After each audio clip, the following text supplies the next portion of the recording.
advised. It's raining, there's a big wind blowing, seems like Tropical Storm Djuma is here, and this is Safari Live.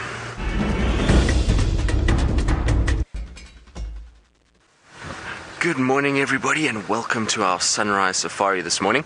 As I mentioned just now, it is quite cold and windy. My name is Tristan. We've got VM on camera this morning. It promises to be quite an interesting one. I think with all this rain and windy weather that we had during the night, hopefully the predators would have been quite active. So we're going to go and see if we can find any sign of Karula and the cubs, see if potentially they got something last night, and I think it promises to be quite good. It luckily hasn't rained too much, so we should still be able to see tracks. It would be nice if we do, although the wind is going to be a tough one today. The wind is howling, so it's going to be an interesting morning with the wind. Now, it is a live show, so for those of you that are joining us for the first time, remember you can send your questions through. You can use the hashtag Safari Live on Twitter, or you can send them through to questions@WildEarthTV. We would love to hear from you, even if you just want to tell us hello and tell us where you're watching from. That's also perfectly fine. So like I say, the plan is to try and head down to where Brent had Karula and Shongile and Hosanna last night and see if maybe they're still somewhere in that vicinity. I think they in all likelihood would have moved quite a bit given the weather, but it's always worth a gamble to go and check where they last were. So we're just slowly going down towards the Mulawati. We'll also keep an eye out for any signs of the Nkuhuma tracks. I don't think they would have come this way. From what I gathered from Brent is that they went a little bit further west of where we are. So they were somewhere near Treehouse Dam, and I think that probably in all likelihood they've continued that vein, or they may have gone north from there. So I think it'll be a little bit better to go. So we had a little bird there, but shame. I don't want to blind it with the lights, especially the birds that are not nocturnal. They're just waking up now as the light is getting better, and so don't want to be blinding them with big LEDs.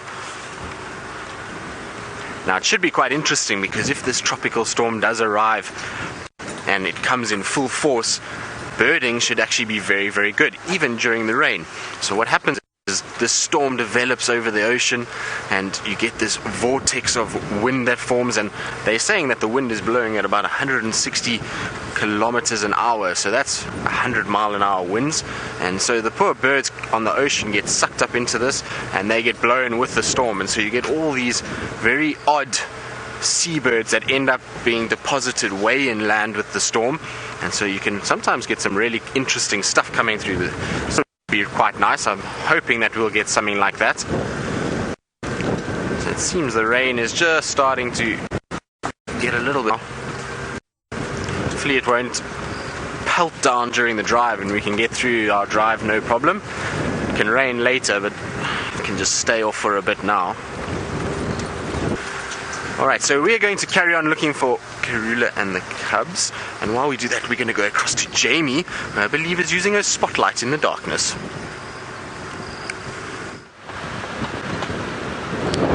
Spotlight in the darkness on this dark and gloomy, very windy morning, and a very good morning to all of you, and welcome to our sunrise safari, where I think it's safe to say a sunrise, well, I mean, of course the sunrise is going to happen, but it's not going to be a particularly clear one. And my name is Jamie, and this morning I've got the wonderful Brian on camera with me, and of course Brian, as Brent terms it, Brian's hard-working thumb, as we head out into the gloomy morning with the flaps of the roof giving us a very interesting rhythm for the morning. Brian, do you think you could beatbox to that? Yes, we're going to be helping Tristan on his cat search. We are definitely not going to be straying too far off the beaten track. I was going to show you a view, but it's a bit tricky. I'll show you a view a little bit further on. Okay, here comes the rain. Well, smatters of rain. I have a feeling the thing that we're going to be contending with the most is just the wind. And even then, I don't think it's going to be too serious. I think we're going to have escaped I don't know, I could prove to be wrong.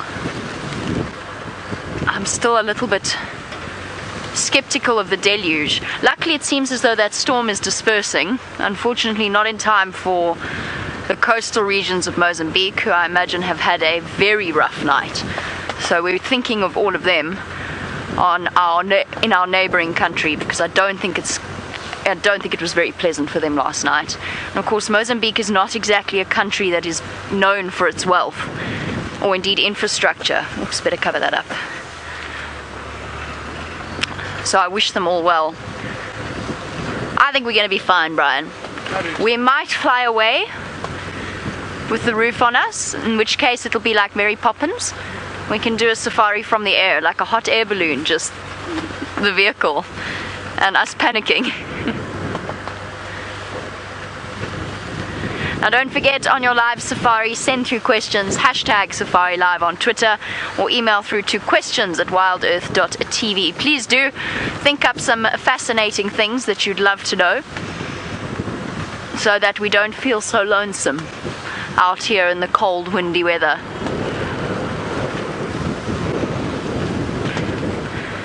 There we go. Thank you, Noah, for sending through your question. So we're not so lonely after all, Brian. We've got Noah on the back with us. And Noah, you want to know what the animals will do when it storms like this. Most will just have to take cover as much as they can, whatever cover they can find. There should generally be an instinct to stay away from river systems in weather like this, to stay a little bit higher up, or at least in quite thick, strong trees. But animals do drown in really bad storms. It does happen. We found a few washed up animals before. Crocodiles even drown, believe it or not, just because the flow of rivers when they do flood out here is so powerful that they actually can't survive. They can't swim in it. The same applies for hippos. They tend to go out of the water in river systems because it's just too powerful for them. So it's all a matter of battening down the hatches. The antelope will go and lie down somewhere, preferably pressed up against a bush that's sheltering them from the prevailing winds. And predators, of course, love it. Fantastic hunting weather for them. And I have no doubt that many a poor antelope last night was caught by a marauding leopard taking advantage of the weather conditions and the wind and the darkness. We're driving to DRC this morning in the dark and looking at all of the poor huddled impala all up against each other in the open area, because of course they can't afford to hide away. They have to shelter out in the open because they're in a herd, so they're too easy to spot. So they have to shelter out in the open, and it cannot have been a very pleasant evening or nor morning, as the wind and rain smacks us in the face. How are you doing back there, Brian? Yeah, not too bad. Not too bad. Are you nice and dry? Are you? To a degree. To a degree, yeah. I'm very rapidly no longer being nice and dry.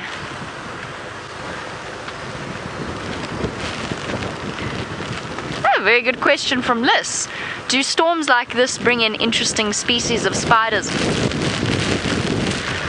or insects? Sorry, the wind took the sentence out of my mouth. Liz, that's a really, really good question, because it does happen, doesn't it? You get all sorts of tales of unusual species that you wouldn't necessarily get in certain areas being blown in. I'm going to turn around and not go south anymore. Being blown in by prevailing weather conditions. So it'll be interesting to see if we do find some unusual things, perhaps picked up off the coast of Mozambique, because insects are much more resilient than things in that sense than, say, birds or mammal species. And they're light, of course. So that's a good point. I would guess yes. I would guess that they would be recorded if we find them, of course. I don't think it's going to be hugely numerous in number. I just want to show you what the scenery looks like as we enjoy. Oh, Rexon, your guests are very brave this morning. Shame. I feel sorry for guests as well. Paid a lot of money to come and visit their dream holiday, and this is what they face.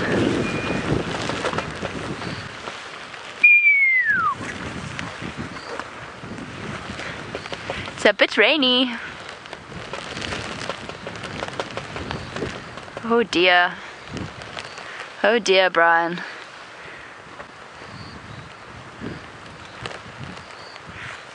Sorry everybody, just while you watch. Yeah, I'm most concerned about our town trippers today. I would drive very, very, very slowly. Rex.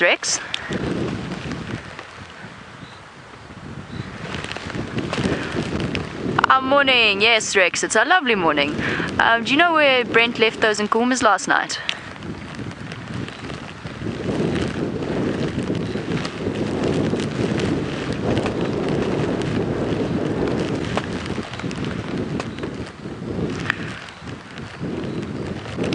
Copy that, thank you. I'm on Zoe's Road now. I haven't picked up any sign of them, but I'll go check around Treehouse.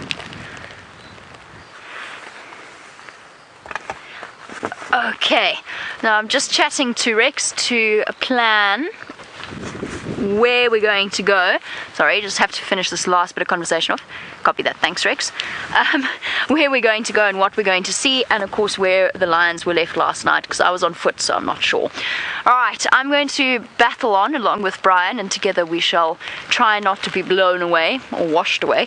Let's go over to James, who I actually doubt this time is snug and warm in his tent. Quite on the contrary, I am very snug and warm in my tent here. I'm very pleased about it. I was supposed to be on bushwalk today. I'm not sad about not bushwalking today. The weather is nothing short of foul out there. Jamie is putting a very kind and positive spin on the falling precipitation, but it is thoroughly foul outside. That is the way of things, of course, and we will make do for the next 3 hours. My name is James Hendry, in case you're wondering, and I'm sitting here in my little tent with David, who is on camera. Long-suffering tent cameraman, David. Well done. Thank you. And we're going to hopefully be finding you some interesting things to see today. Please keep those questions and comments flowing today. On a day like this, you really do make the drive, because often it's very difficult to find anything particularly interesting. So the comments and questions that spark conversations from you are often very helpful to us. So hashtag Safari Live or questions at WildEarthTV is a very good way for you to get hold of us. Indeed, the only way. The carrier pigeons today will be blown a long way to the north on the edge of the tongue of cyclone that has reached us here. And I must just tell you that the weather report has continued to be a foul and contemptible untruth. We started getting warnings of the great deluge around about, Sunday last week.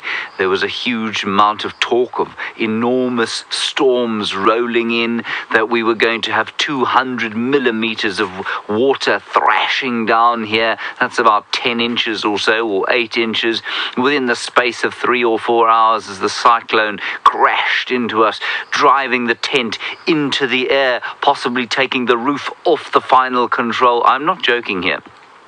Sandbags were filled. Tristan and Connor spent the entire afternoon yesterday basically packing the place up. It looks like a World War I trench currently around the final control, and they did a spectacular job. We've had so far 3 millimeters of rain. That is roughly 1/10 of an inch that we've had so far. Yes, there's a nasty wind blowing, but really we have not had a huge amount of rain yet. I may be proven wrong. I think we'll have a rainy day. I don't think it'll be particularly bad though, but let's go and find out from Tristan how bad it is out there. It's all very well for me talking about it here in the tent where I'm warm and dry. Let's go and find out how it is on the coalface.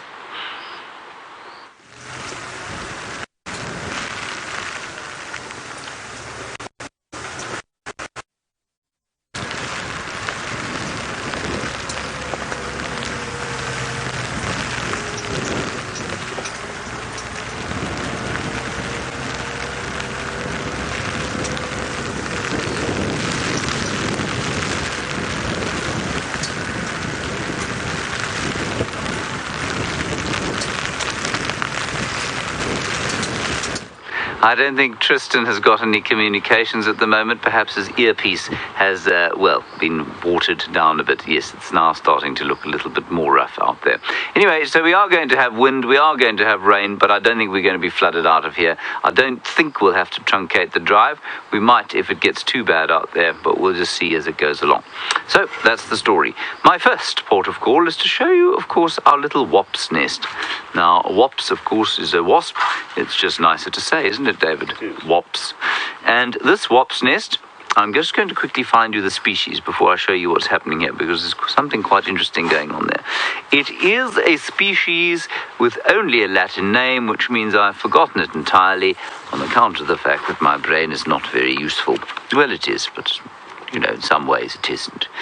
It is called it's got an orange bottom, and it is called Synagrus analis. Synagrus analis. There it is. Analis, sorry. Synagrus analis. There we are. And here it is here. Now, this is the best we can do. I mean, it could be any one of the other potter wasps, but we think that's what it is. You can call it carrot bum if you want. There it is. It's got a carrot-coloured bottom, out of which will emanate nasty stings. And what it's done is built a wasp's nest here. Obviously, it's a wasp. And it's taken mud. We often see these wasps going down to the waterholes. We actually can identify their tracks. And they have made this nest, and inside it, it has laid 3 sequentially murdered caterpillars. So it goes to the caterpillar, murders it, or it doesn't actually murder it, it paralyzes it. And then lays an egg inside, carries the caterpillar back, and buries it in a special chamber inside this mud wasp. Now, many of you will have heard this before, but just for those who haven't, there it is. And we think this chamber was first, then a second chamber, then a third. Now, we found it detached with the larvae still inside from a tree, and I just put this tree here on top of it to stop it desiccating. So this wasn't the original tree. And they have reattached it. The larva, you can see I can't get this off, and I'm reticent to pull it off. So what I'm going to do is show you how they've attached the stick, and they've done that with silk. Now I will attempt to wrangle the microscope, which is the most difficult part of my job. There we go. You can see there inside they've created silk somehow. And I didn't know wasps could do this. And I actually think that they've started to pupate, and that out of this will emerge a wasp fairly soon. The youngest one is here.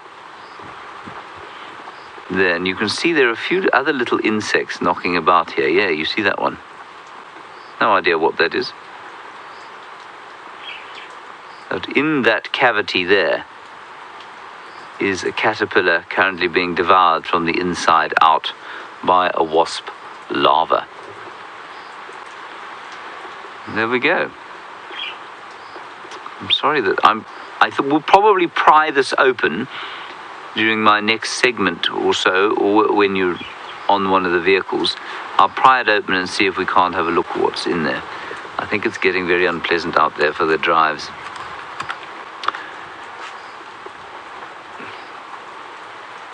Sorry about that black screen, everybody. Now, you're wondering if there are going to be any spiders or insects as a result of the storm. Definitely. Probably only when the sun comes out, though. They don't like the cold at all.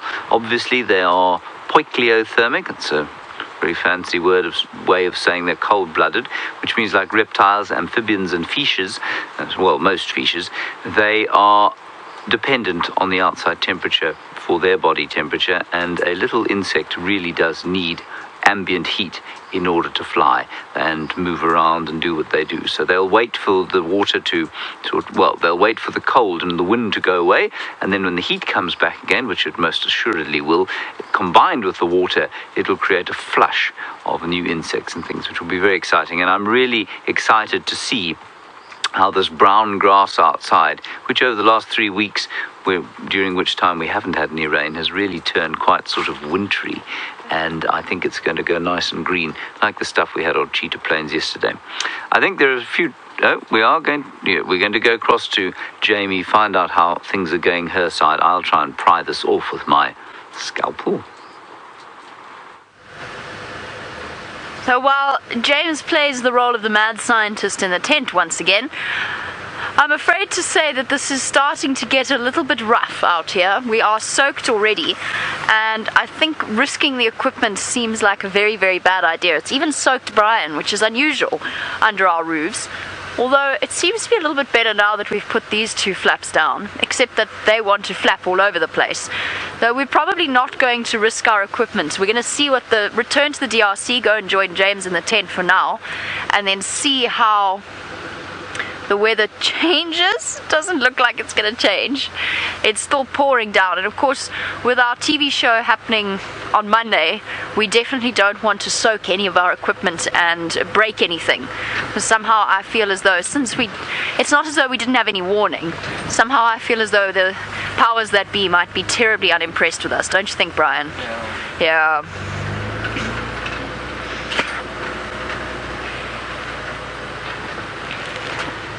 Now, Elena, you want to know if we have wind and rain gauges at the DRC. We have a weather station that should, in theory, record all of these things. The reason that I say in theory is that, well, let's put it that way. Let's put it this way. I've heard some very interesting measurements. Now, it used to automatically send out an email from Graham. So we'd get 2 drops of rain and immediately our inboxes would all ping saying, "It's raining at Djuma." My voice echoes in this roof. That's hilarious. So yes, the accuracy may or may not be fully accurate. Look, I mean, it's going to be either we're going to get 200 or we're going to get 50. I think it's going to be quite a lot. I doubt 200 though. But yes, we do in theory have a rain gauge that should email us. Fortunately, we no longer have the "it's raining at Djuma" emails, but it would be entertaining if we did at this point. It's raining at Djuma. Really? We hadn't noticed. Drip, drip, drip. Whoopsie. The fun thing about this tent-like roof is also that you can only see a very narrow world. It's almost like being blinkered. So there could be an elephant, there could be a lion, there could be a pangolin, for all I know, and I probably wouldn't see it, and Brian certainly wouldn't. Now, Jen, you want to know where the elephants go? Nowhere really, Jen. They might move into some dense vegetation just to shelter from the wind, but they're not. I actually don't think they're going to be too phased. The thing that I've noticed with elephants is that this weather makes them more nervous. They're quite jumpy, they run around, they tend to be more, not aggressive, that's not the word I'm looking for, defensive is perhaps a better word. So in this kind of weather, because elephants, of course, are notoriously sensitive to changes in pressure and rain, in this sort of weather, I don't think with my flapping roof I would like to approach an elephant herd. Just because I think, look, they might be perfectly relaxed. They might know something we don't, and that's just that it's going to be a little bit breezy and drizzle a little bit for the next few hours.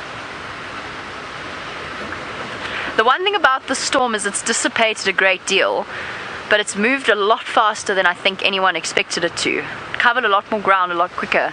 It was meant to properly hit us only at 4 o'clock this afternoon, but apparently now it's going to hit around 8 or 9 in the morning. Maybe. You know how difficult they are to predict.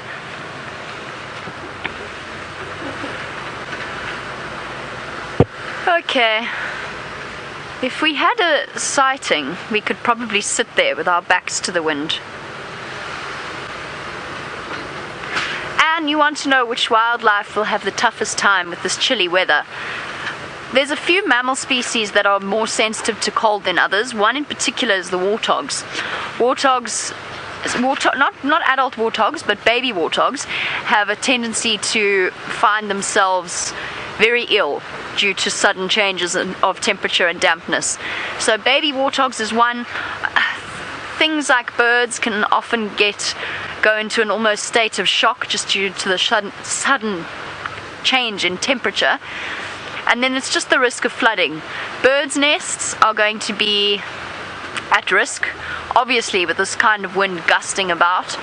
And you saw what happened, or many of you would have seen what happened with one of the nest cams where the entire tree blew over.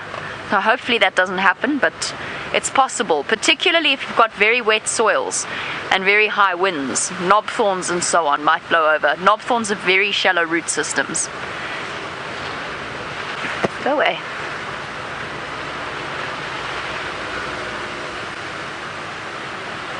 It appears to be getting harder. We just happen to be facing the right direction now.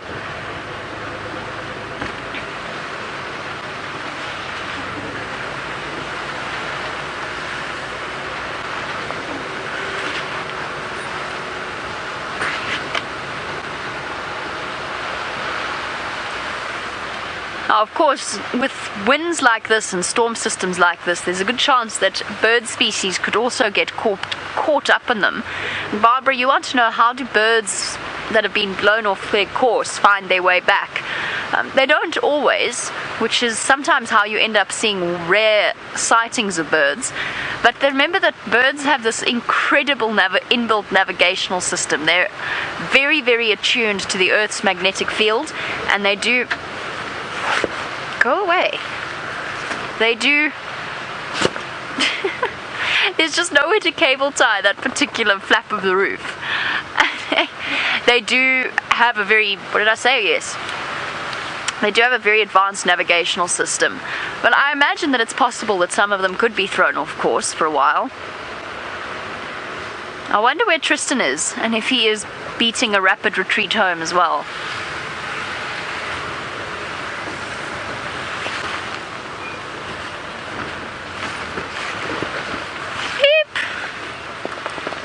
I may hit that tree, I may not. Okay, we're good. The Batmobile. Or the Flintstone Mobile. What's the Flintstones car called? Does it have a name? Yeah.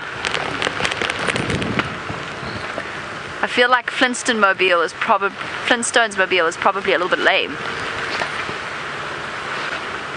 But that's what we feel like with our roof on. Fortunately, we don't have to run on the ground.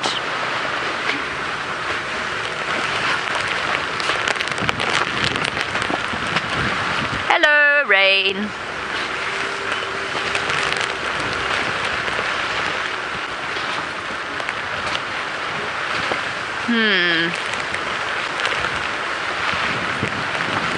Yeah. If this carries on all day, I will have to eat my words about the amount of rain.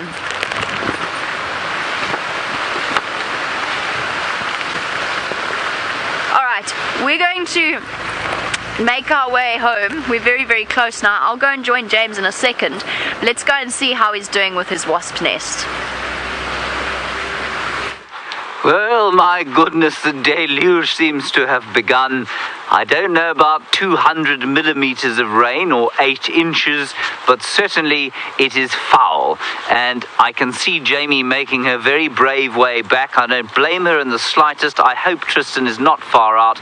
It is really now starting to team down, and we will make a serious equipment risk if we carry on out there for now. I'm not sure how long we'll carry on in the tent. We'll do our best to keep things going. Now, we can look at the wapses. I did remove the stick very gently with a scalpel. I'm not sure you can remove something very gently with a scalpel, David. No, you probably can't, but I removed it nevertheless. And what we've got is something really interesting. What we have there, that sort of custard-colored piece of stuff there, I believe to be the larva that has become a pupa. And there's a better one there. So what I think has happened there is the larva has completed its caterpillar and it is now pupated. And inside there, the wasp has turned to mush. And in this mushy state, or from this mushy state, a wasp will eventually emerge. And I just find it the most astounding thing. And I'm not sure how many of you remember your high school biology, but perhaps I should draw this life cycle for you at some stage. I'll try and figure out how best to do that, because of course. And then there is the remains, or the shell, or the husk of the caterpillar that was eaten. Rebecca, you say it's soft. I can't touch it. I don't want to touch it, but yes, it would be squishy and soft. That's why it's in this mud thing. Some pupa, of course, create a cocoon around them, like caterpillars, which are hard or hardish, and they protect the pupa from the elements. And then some pupa, of course, live in something like this hard mud nest. Goodness gracious, my words are nowhere today. In this hard mud nest, and that provides the protection they need. So it is quite soft. Marvellous. Good. I think let's talk about metamorphosis. Very nice. Okay, there we are. Let me put that back there like that. Costa, a very good question from you. You say, do some animals enjoy being out in the rain? When it has been blindingly hot, and when it has been very dry, you find that animals do react in a manner that you might if a rainstorm was to arrive after a very hot day in the desert. But in weather like this, I think the animals start to get very sick and tired of it very quickly. It's all exciting when the first rain comes, and then there are little puddles everywhere, and the frogs come out, and things start to go a little bit tinged with green, and everybody thinks, thank goodness, there's going to be water in all the pans, and all the animals are happy about that. And then the wind starts to come, and it starts to drive, and they get cold, they can't go anywhere. Instead of standing under any tree doesn't help with them, they just keep getting wet and cold, and I think eventually it gets very old and very unpleasant, in much the same way as it does for us. Alright, shall we try and have a look if I can't draw this for you? Safari Dean, you're wondering about whether the dry riverbeds will start flowing again. Safari Dean, I think it's very unlikely. They need at least sort of 8 to 10 inches before they will start flowing properly, and I just don't think we're going to get that amount of rain. Now, I'm just going to get one of these pieces of paper out. They really do need an enormous amount of rain. So were the original predicted deluge to have arrived, then yes, then certainly those dry riverbeds like the Mlwamati would begin to flow. But I just don't think that's going to happen at the moment. David, I know this is not going to be easy for you, but I assure you it's not easy for me either. And what we're going to do is reproduce the metabolic or the hollow metabolic life cycle, which means the complete metamorphosis of many insects. Let me just get a few paperweights here on my little desk. There we go. And there we go. And then I'm just going to check that I'm not going to lie to you. I suppose I could just show it to you here. But you know, I know how much you enjoy my drawing, you see, so I don't want to deprive you of that. There's a small diagram of it in here. And I just want to make sure that I've got it correct. Yes, there we are. Perfect, that'll do. Right. Hollow metabolic life cycle. Are you ready, everybody? David, is this going to be utterly impossible? No. Hollow metabolic life cycle. I do apologize for any spelling mistakes. I am the worst speller in the world. There we go. Hollow metabolic life cycle. So what we have is a situation where the animal starts as an egg. Eggies. See my eggies there, David? Small ones. These can be our caterpillar eggs, if you like. Then they hatch, and they become a caterpillar. David, do you want to see my caterpillar? Yes. I'm very good at drawing caterpillars. Yes.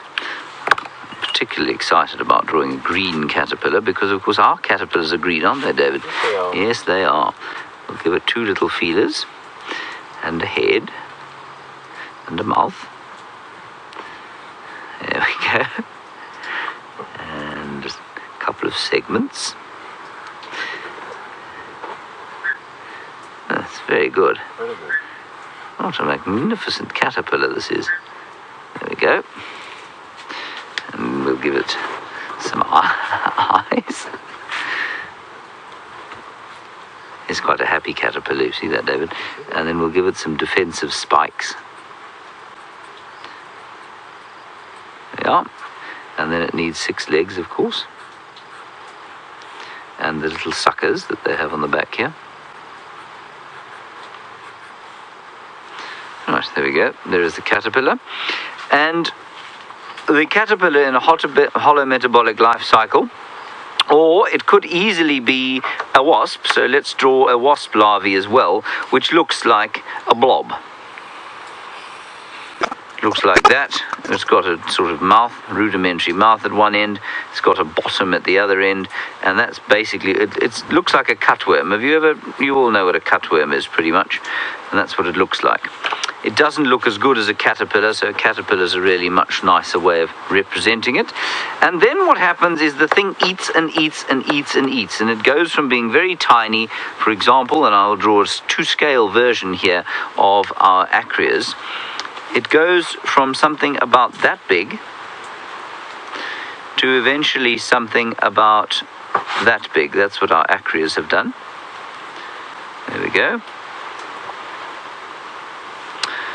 And then it pupates. So once it gets to that size, it pupates. Now, what that means is that the outer skin of the caterpillar sort of detaches from the insides, if you like, and it becomes, well, it forms a relatively hardish type shell, or in the case of a caterpillar, it will produce silk, and it will make a cocoon, which will then protect the pupa, and then it becomes total mush. So if we to look into the pupa, it also sort of looks, it's got a few segments like this, which were representative of the segments in the original. And while I draw this, James, you're saying, do insects pupate over winter here and then hatch in the summer? Some do, many don't. Many will complete their life cycles in summer, and then the eggs will overwinter.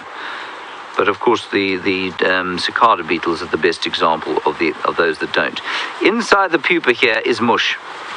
If you cut open the pupa of something like this caterpillar when it is in its pupa, or that wasp, you will find nothing in it. You will find liquid.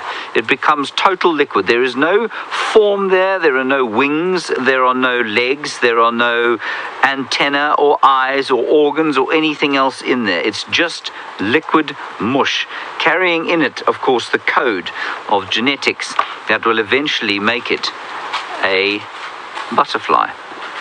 And for me, this is absolutely astounding. Because inside that mush,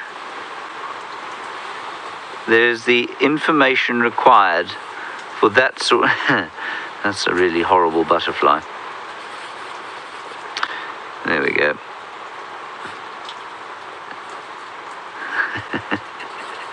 That's not very beautiful, is it, David? Mm-mm. No. Maybe we should give it a bit of colour.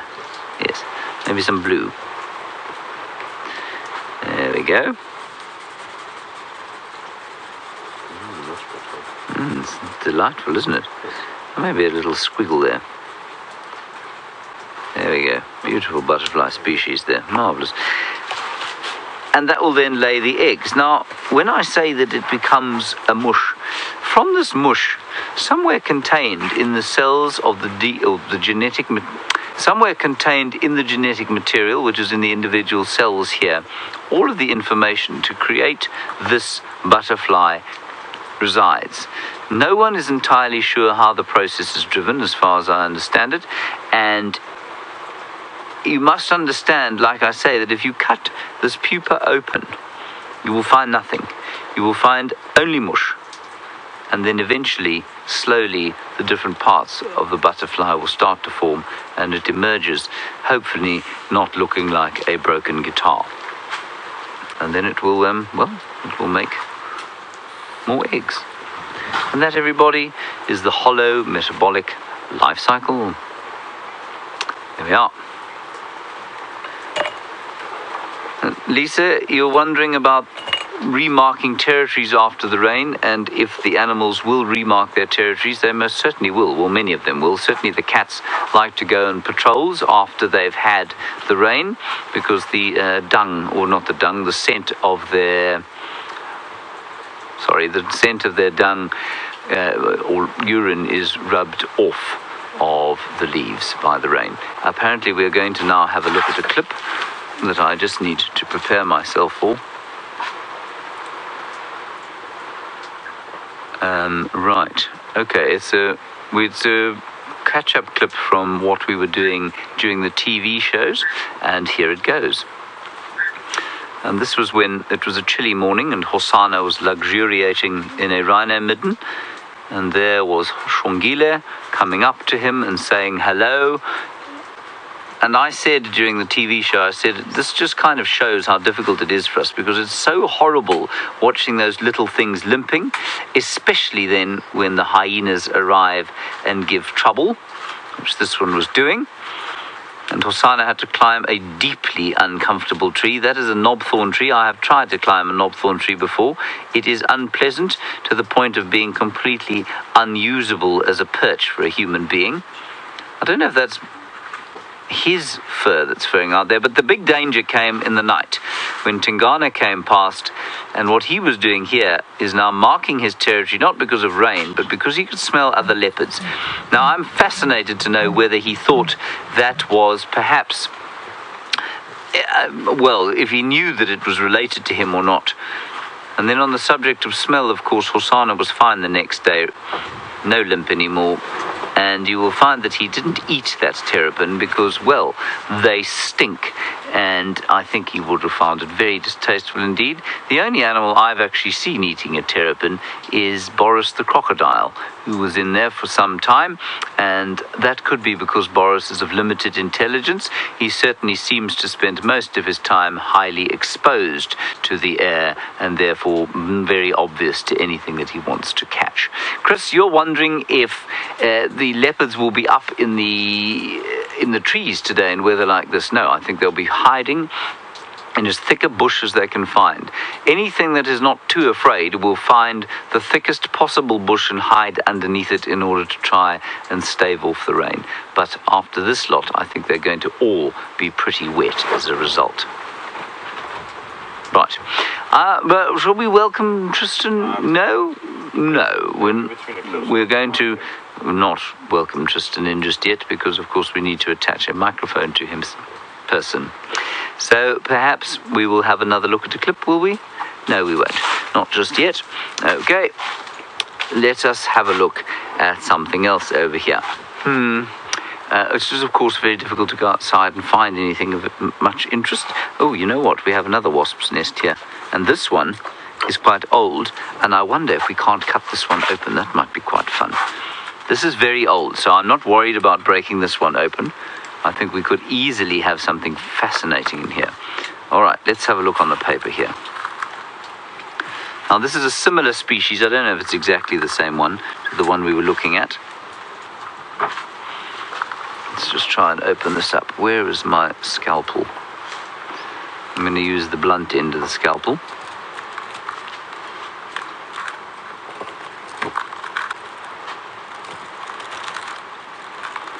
See what we can find in here, and if we can't find the husk of a long gone wops. It is unbelievably strong.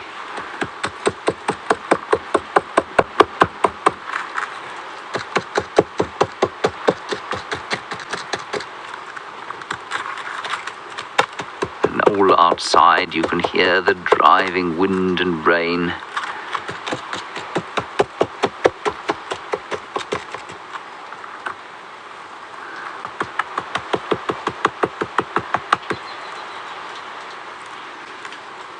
Ravi, you're asking about the evolutionary chain of wasps and butterflies and other insects. Ravi, I'm not entirely sure what you mean, but I'll try and give some kind of coherent answer. All right, here we go. There is the shell, I think, of the pupa. I think that must have been the pupa.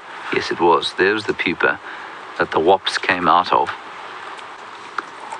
And also, I think there's some unused caterpillar here.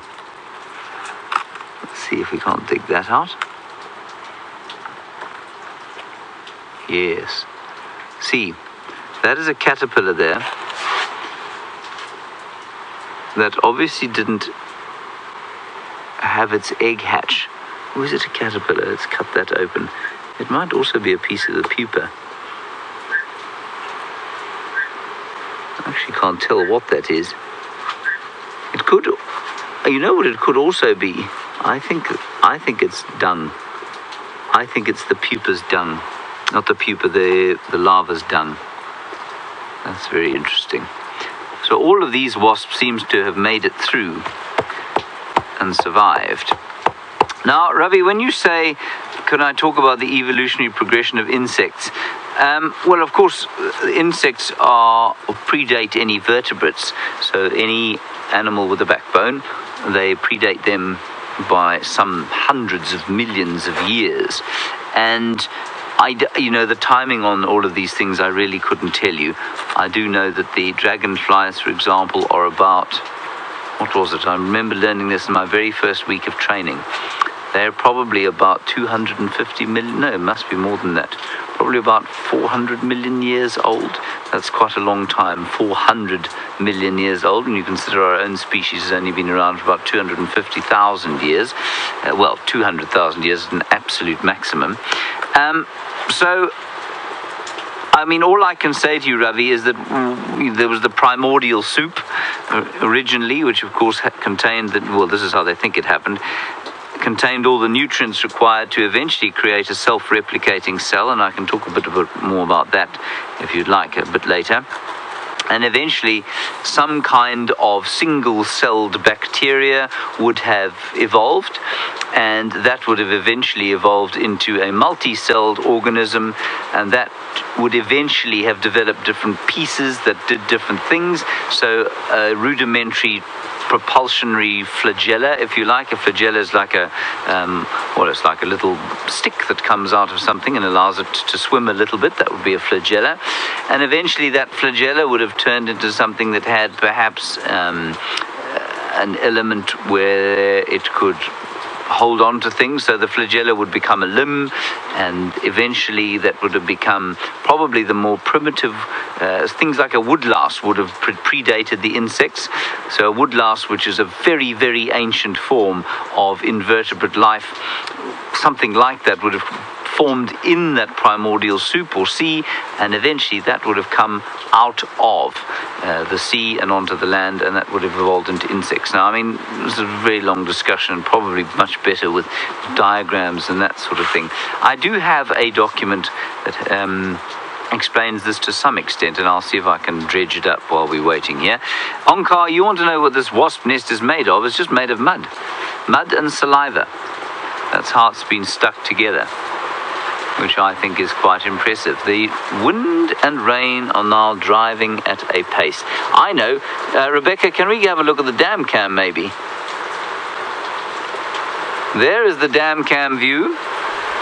Look at the storm heaving out of the sky there. That is quite something.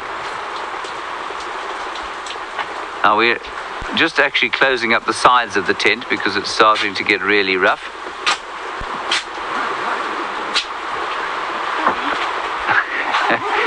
Right.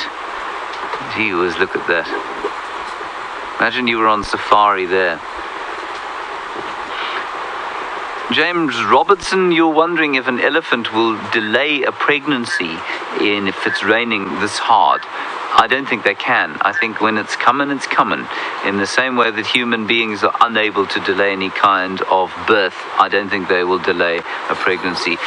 That's a birth, I'm saying. Animals do delay pregnancy, falling pregnant, but not by any conscious means. They do it by, if their conditions are adverse, if they're nutritionally compromised in any way, then they won't fall pregnant. So I guess that could be described as some kind of delay, if you like. All right, we're going to have a look now at an elephant clip. Very exciting. I won't be speaking over it. Elephants have fascinated us for so long because they display the social complexity and full emotional range of our own human species. Mothers, sisters, cousins and aunts live in herds with young elephants. Cows live in the same herd from birth until the grave, some 60 years later. For peace and prosperity, the herd is led by the oldest, wisest female. She can be a cantankerous old bat, especially when having to deal with a badly mannered teenager.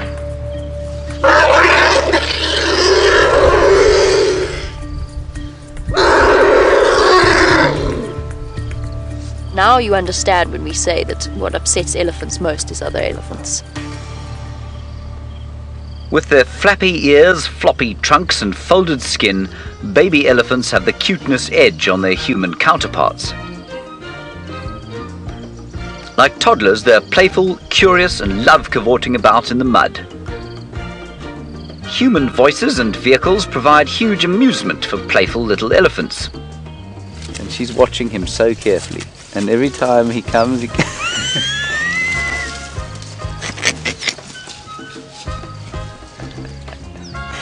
hiding behind a bush. Exploring is the main source of calf entertainment. It's a scary and sometimes, well, prickly world out there, and Mum is thankfully never far off. Success. Now I'm running back to my mother.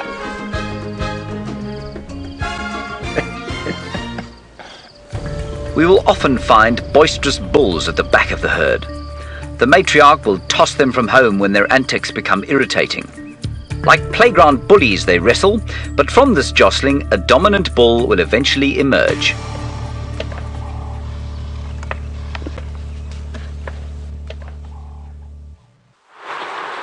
Hi everybody. While James searches for the document, of course you had that amazing clip of the various elephants doing their various things, and of course explaining a little bit more about the herd structure and the way in which they interact with each other.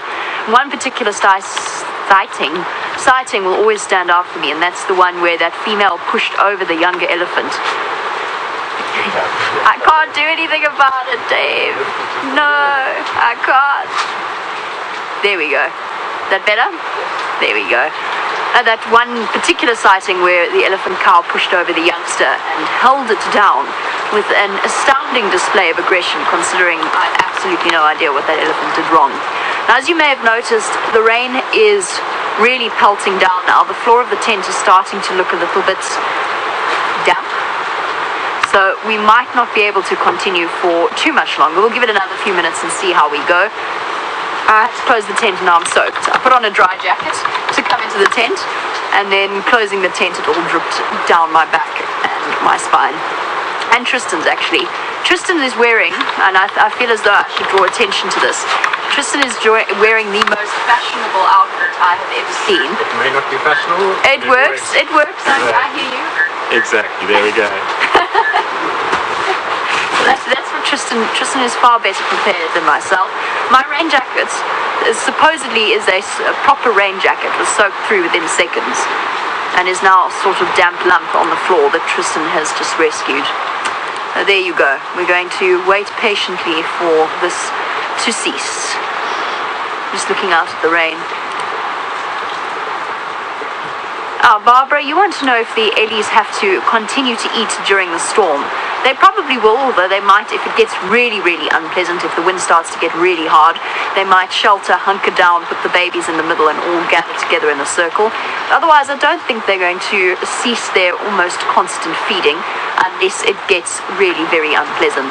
But I've seen elephants respond to all sorts of interesting weather conditions. And I think I've told the story before of the elephant herd that was in a river on a very, it's overcast, but it was a very sort of flat day. There was no rain, there was no thunder or lightning. It was just one of those overcast days, and we were sitting up above the river watching the elephants feed in the reeds. And all of a sudden there was a low rumble from one of the females, and they sprinted out of the riverbed, but ran as fast as elephants could run, all up the bank, little babies panicking, being shepherded by the mothers. And 2 seconds later there was this incredibly harsh crack of lightning that struck a jackalberry tree not far from where they'd been standing, and sort of earth-shattering thunder.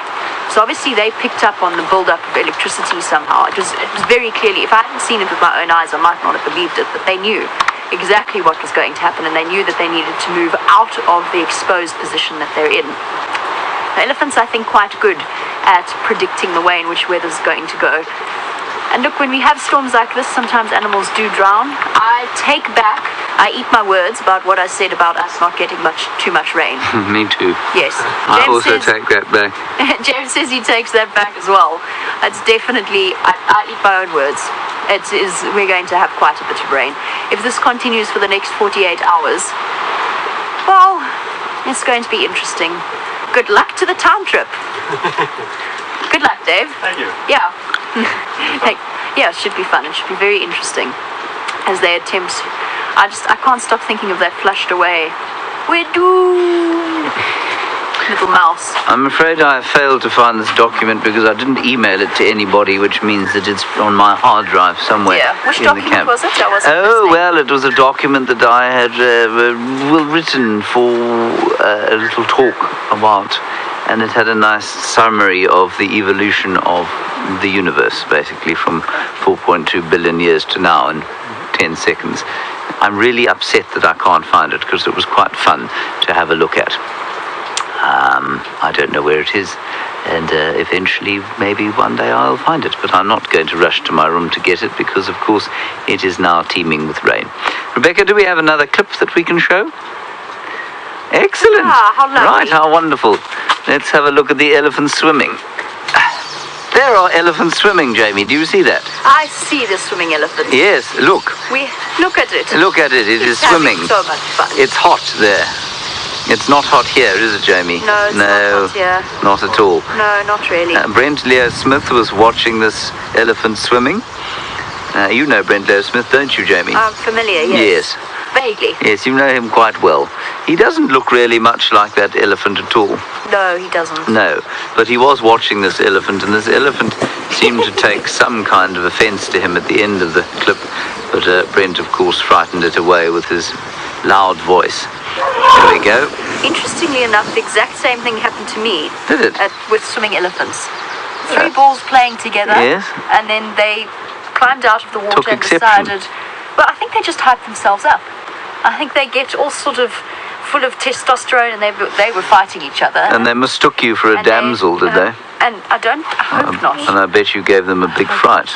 Well, it wasn't particularly scary because the bull that was coming to say hello to us was probably about 15. He was tiny still. Oh. And he was looking down his nose at us and being very, very full of nonsense. He has short man syndrome. I know what that feels like. I don't think you have short man syndrome. I do. Okay. You're taller than me. Yes, I am taller than you. Rachel, you say, you bet the hippos, crocs and terrapins are having a wonderful time. Well, I suppose, yes, they probably are. Not the hippos, though. The hippos will get cold in weather like this, and so they'll go and they'll probably stay in the water for much the same reason that many of the animals will go into bushes. They probably won't come out much in weather like this. They don't like the wind. The wind is not good for them, and so they'll probably lurk around in the water. And the terrapins would be wandering all over the Yes, show. indeed they would. Getting eaten by a hosanna. Yes. Right. Well, astoundingly, we also have a hippo clip to show you. Let's take a look at that. Hey! There is a yawning hippo. Good heavens. It looks exhausted. Jamie, keep narrating. I'm just going to see if I've had another idea for this thing. Pushing each other, sparring with each other. Is that the baby? No, that's not the baby. That's the making of the babies. That is the 2 hippos in Chitwa Dam mating. Now we have some random impala in our hippo catch-up clip for some unknown reason. Isn't that lovely? What a lovely sighting. Oh, and we've got a crocodile. So, Rebecca, when you said a catch-up clip of hippopotamus, What she meant was an eclectic mix of various sightings. Oh, look, it's hippos again. And there's the elephant having a swim again. I think we've all had sightings now of elephants. Oh, that looks familiar. Elephants having a swim in various dams around Chitwa and Cheetah plains. And that's, of course, the joy of summer. Not so... Has it stopped raining? No. No. Right. Tristan's voice. Are you mad? Are you mad?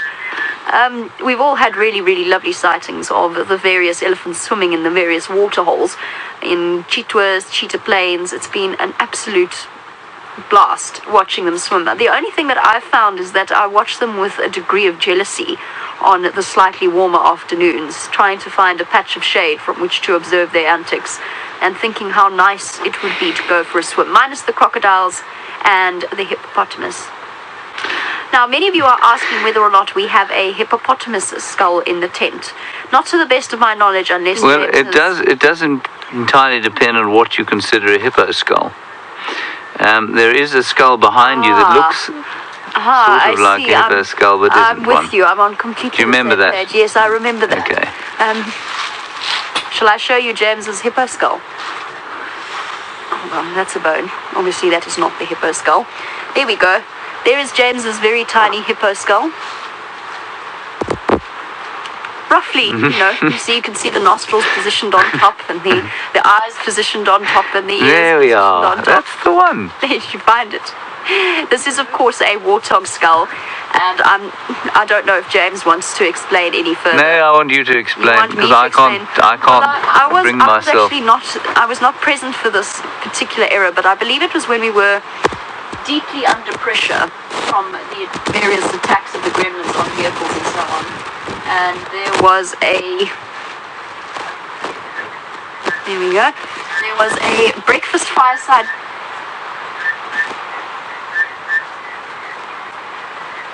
There's a problem with the audio. I do apologize, everybody. I am still frantically searching for this astounding story that I want to tell you.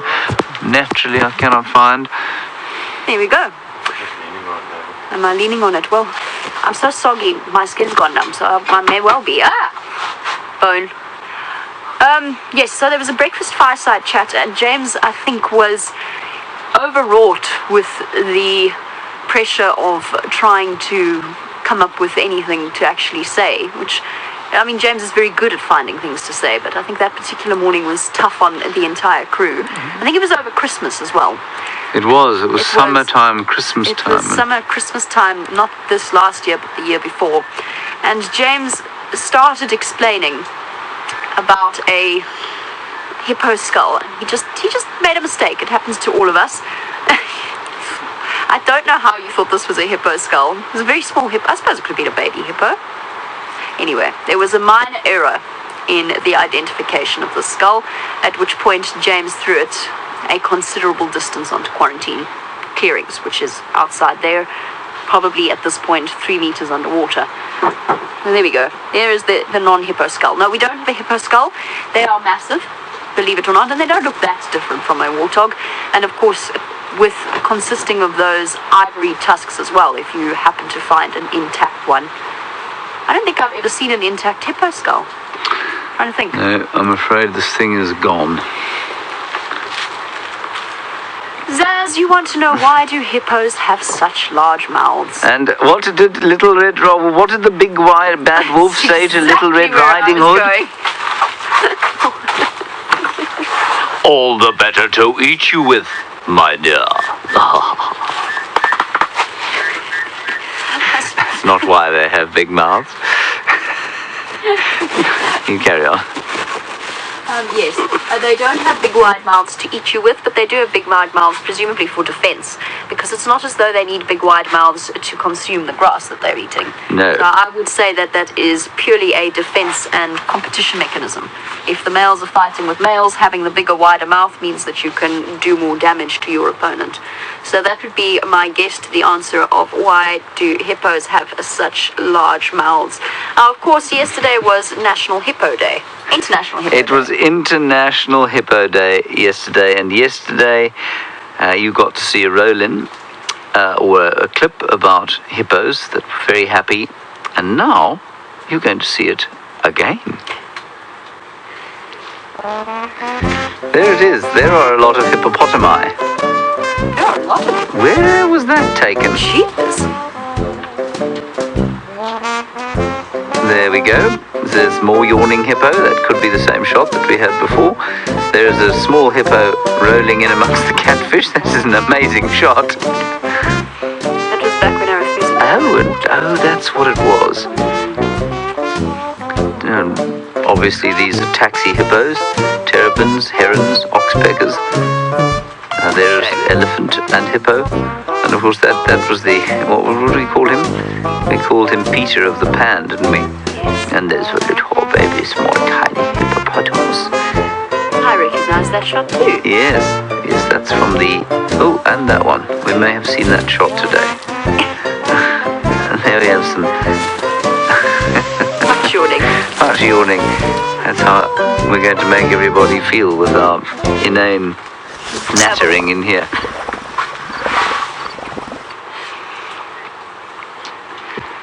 Now, I don't know if you know why he is, but I'm Simon the Serval. Simon, your eyes are looking... I know, they're looking a bit rough. Now, Simon the Serval made his debut on television a little while back, and he seemed to go down, I'd say, with a fair to middling response. One or two people thought he was very funny. One person wrote to me the other day. It always amazes me how people, they take it upon themselves to write to you and give you advice for free. And you, of course, get lots of free advice in our camp, for example. If you try and cook anything or build something, everyone knows how to do it. And I find there's been a bit of free advice handed out around Simon, and some of that advice was, really enjoy your work, but please get rid of Simon the Serval. Oh, Simon. I mean, I think this is a classic character, really. His eyes are a bit bulgy. There we are. There. I don't know why anybody would be offended by him. It could be his slightly hillbilly accent that people don't like, but, you know. Sorry, Simon, you really haven't gone on quite as much as well as I'd hoped you would have. Kat, you're wondering about our favourite animals, is that correct? I couldn't catch the adjective. Aquatic animals. Oh. That's not what I heard. My favourite aquatic animal is the blue whale. And now, that sounds ridiculous because I've never actually seen a blue whale, but I really want to see a blue whale. If there was one animal that I could see, then it would be a blue whale in the sea. That's funny. Obviously. I was also going for one of the whales, or at least a dolphin, actually. I was going to go to say killer whale. Not a great white shark. Not a great white shark. Why not? I like great white sharks. Do you? From a distance. Yes. But, Yes, I'm not one of those people who would like to go and dive with them, would you? I would. I'd do it. You would. Right, Fiona, you say, are there frogs croaking in the background? There are frogs croaking in the background, Fiona. Well, why wouldn't they? It's driving down a cyclone right now. It's also driving in here. Yes. Fiona and Rebecca, we are now, I'm afraid, going to have to make a call on this drive. If you look over there, you'll see that Tristan is standing in a puddle, and we're going to have to close up this tent, I'm afraid. What was that, Rebecca? Oh, we have another look at the dam cam. That is beautiful. Wonderful shot there of the spillway. Bit of erosion, that's quite nice. No doubt going to get worse during the course of this drive.